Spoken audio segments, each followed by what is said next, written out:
तो बाकी तो विधानसभा से नितिन नवीन जी बीजेपी आप सब जानते हैं इस बात को।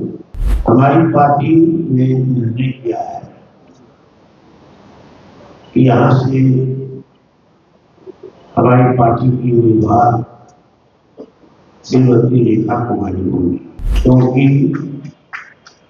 जो बिहार विधानसभा आम निर्वाचन 2025 में हुआ था, बांकीपुर उपचुनाव को लेकर बीजेपी से पहले राष्ट्रीय जनता दल ने अपने उम्मीदवार की घोषणा कर दी है। नमस्कार, आप देखना शुरू कर दिए हैं दर्श न्यूज और मैं हूं कुमार मनीष। देखिए, बांकीपुर विधानसभा में होने वाले उपचुनाव को लेकर तमाम पार्टियां अपनी कमर कस ली है। इसको लेकर तैयारी भी शुरू कर दी है। आपको बता दें कि जनसुराज के सूत्रधार उपचुनाव में अपना राजनीतिक डेब्यू कर रहे हैं और साफ तौर से ये कहते हुए नजर आ रहे हैं कि हमारी लड़ाई भारतीय जनता पार्टी से है। वहीं राजद अलग ताल ठोक रही है।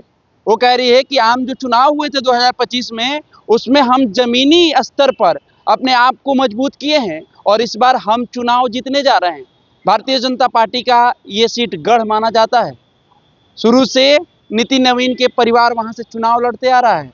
ऐसे में नितिन नवीन भारतीय जनता पार्टी जो विश्व के सबसे बड़ी पार्टी मानी जाती है, उसके राष्ट्रीय अध्यक्ष हैं और राज्यसभा सांसद है। राज्यसभा सांसद बनने के बाद ये सीट खाली हुई थी, तो ऐसे में बीजेपी के लिए काफ़ी ये सीट अहम माना जा रहा है, क्योंकि ये सीट बीजेपी के लिए जीतना बहुत ज़रूरी है। ऐसे में तमाम पार्टियां कमर कस ली है। अब देखिए, भारतीय जनता पार्टी से कौन उम्मीदवार होंगे, उससे पहले राष्ट्रीय जनता दल ने अपने उम्मीदवार की घोषणा कर दी है। उम्मीदवार को लेकर क्या कुछ कहते हुए नजर आ रहे हैं पार्टी के प्रदेश अध्यक्ष मंगनी लाल मंडल, पहले उनके हम बयान को सुनवा रहे हैं। जो कष्ट दिया है, बुलाया है, तो पटना जिला में, पटना नगर में बांकीपुर विधानसभा है। तो बांकीपुर विधानसभा से नितिन नवीन जी बीजेपी आप सब जानते हैं इस बात को। तो वो चले गए दिल्ली की राजनीति में,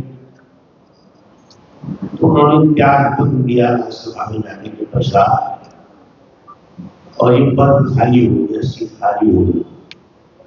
इलेक्शन कमीशन ने 2-3 दिन पहले निकाला है, तो चुनाव होना है, उपचुनाव का मीटिंग निकाल दिया उन्होंने अखबार में और मीडिया के द्वारा प्रचारित किया है।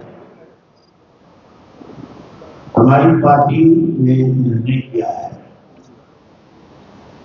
कि यहाँ से हमारी पार्टी की उम्मीदवार श्रीमती रेखा कुमारी होंगी, क्योंकि जो बिहार विधानसभा आम निर्वाचन 2025 में हुआ था,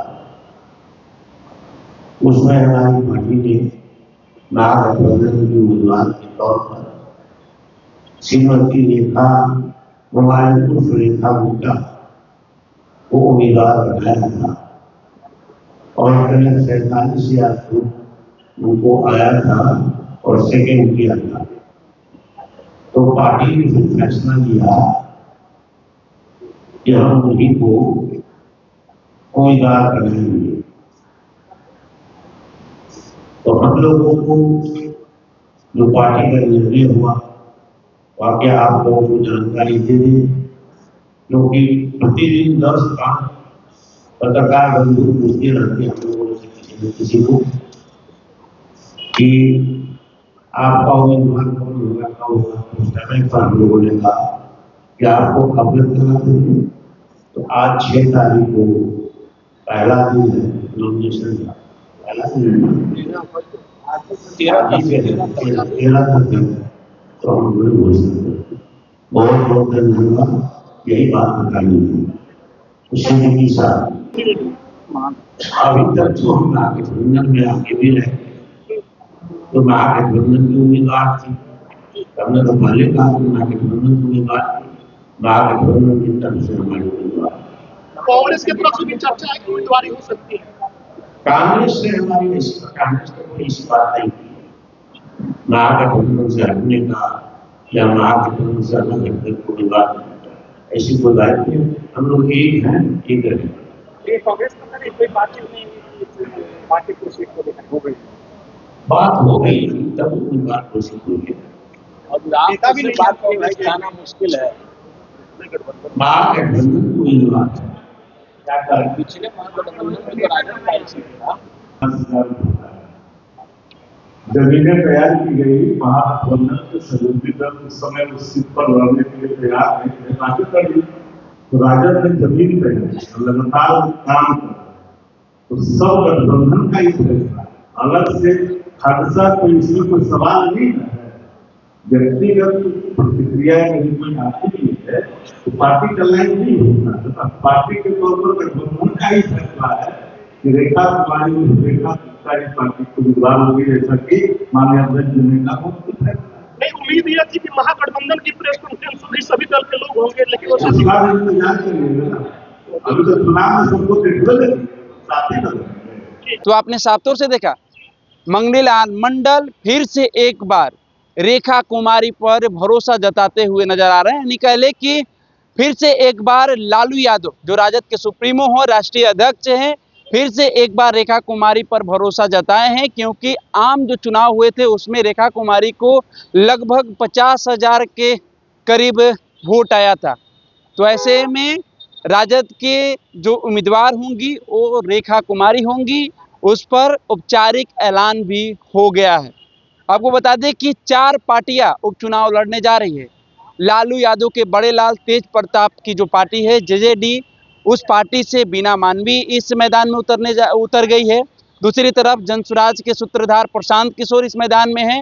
भारतीय जनता पार्टी से उम्मीदवार कौन होंगे अभी इसका घोषणा नहीं हुआ है, लेकिन राष्ट्रीय जनता दल अपने उम्मीदवार की घोषणा कर दी है। ऐसे में कांटे का मुकाबला देखने को मिलेगा। इस उपचुनाव में जनता इस बार किस पर भरोसा जताएगी ये देखना होगा। लेकिन सवाल ये है कि नितिन नवीन के बाद अब भारतीय जनता पार्टी अपना उम्मीदवार किसको बनाएगी? क्या नितिन नवीन के कोई करीबी उम्मीदवार होंगे या कोई और होंगे? क्योंकि कायस्थ समाज का दबदबा बांकीपुर विधानसभा में माना जाता है कि कायस्थ समाज का दबदबा ज़्यादा है, तो भारतीय जनता पार्टी कोई कायस्थ समाज के ही उम्मीदवार उतारेगी, ये देखना बहुत दिलचस्प होगा। फिलहाल इस खबर में हम इतना ही छोड़ जाते हैं। दीजिए हमें इजाजत, धन्यवाद।